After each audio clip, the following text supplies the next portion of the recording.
Have you ever heard a really complex field get dismissed as just magic or voodoo? Well, today we're diving deep into one of those worlds, analog circuit design. And we're going to peel back the layers on that supposed voodoo to find a really fascinating story about craftsmanship, reality, and this character they call the Spice Monkey.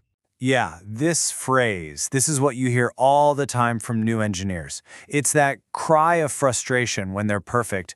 Beautiful computer simulations just completely crash and burn against messy, unpredictable reality. But it's more than just frustration. It actually points to a huge shift in how we think about solving problems. So that brings us right to the heart of it, doesn't it? Is analog design really some unknowable magic? Or is it an art form, a craft that maybe we're starting to forget how to do? To figure that out, we've got to go back in time. Back to an era before all this powerful software was everywhere.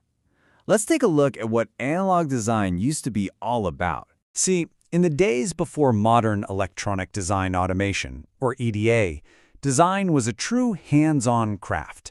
Engineers had to have this incredibly intimate, physical feel for their materials.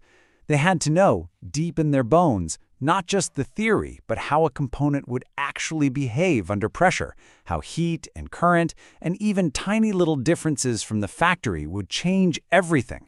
They were kind of like psychologists, but for electronic components. And that was the key. It wasn't about just clicking a button and running a program. It was about intuition, an intuition that was totally grounded in the physical world. And that deep, hands-on knowledge, well, it makes the contrast with our modern world incredibly striking. Okay, so let's jump forward to today, an age defined by unbelievably powerful simulation software and the rise of a brand new type of engineer, one who's earned a pretty memorable nickname. So, meet the Spice Monkey. Now, this term describes an engineer who basically lives inside the simulation. They're a master of the tool, for sure. But the thing is, the tool gives them this perfect, idealized world that, well, it doesn't always line up with what actually rolls off the factory line. And this just nails the mindset, doesn't it? That physical component with all its real-world quirks and flaws and variations, it gets replaced by a clean, predictable line on a datasheet. The model starts to feel more real than reality itself. So, what happens when these two worlds collide? Well, you end up with two completely different philosophies. When a test fails, the craftsman digs in. They ask why. They dive into the physics to find the real root cause. But the Spice Monkey? When their perfect model breaks, they just throw their hands up and shout, "Voodoo!" See the difference? One tries to understand reality, the other is just angry at it. Now, this isn't just a theoretical thing. It has massive real-world consequences. In fact, the author of our source material shared this amazing story from their career that just perfectly captures this clash of cultures. So get this. The author saw this play out firsthand. At one company, the designers were completely attached to their idealized models, and it led to constant arguments and big, expensive problems showing up late in production. But at another company, a German one, the approach was the total opposite.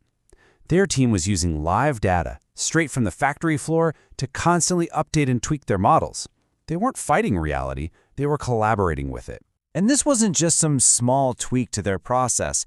No, it was a fundamentally different way of thinking about what their tools were for, and about their entire relationship with the real physical world. And this whole experience, it led to a core truth, a real aha moment that explains everything about why one approach leads to dead ends and frustration, while the other leads to real innovation. You see, for the team that was struggling, their simulation software, it had become a filter. It was a tool they used to create a perfect little world, to smooth out all the rough edges of reality and basically hide from its complexities. But for that successful German team, this simulation was a mirror. Its job wasn't to create a fantasy world. Its job was to give them the clearest possible reflection of the real world, warts and all. They used their tools to confront reality, not to run away from it. And this brings us right back to that central idea. Analog design isn't voodoo at all, it's art. And the real value of any art, any craft, comes from having the courage to actually engage with reality. So what does all this mean for us? I mean, this isn't just a lesson for a handful of engineers. It's a much bigger idea about how we train people, how we build our work cultures, and how we relate to the incredibly powerful tools we're creating every day. We basically have a choice, a fork in the road, in how we develop talent. If we only teach people how to click the buttons on a tool, well, we create generations of spice monkeys. They're brilliant inside their perfect world, but they get totally lost when uncertainty hits. But if we encourage a deep understanding of the principles underneath, the messy, beautiful physics of reality, we cultivate creators who can adapt, innovate, and solve real problems. So here's the crucial point, the big takeaway. The model is there to serve reality, not the other way around. It doesn't matter if you're in engineering or data science or any field that uses models. You have to start with the real world and then use your tools to understand it better, not to try and replace it. And that's the final thought I really want to leave you with. In your own work, in your own life, just take a look at the tools you use every day.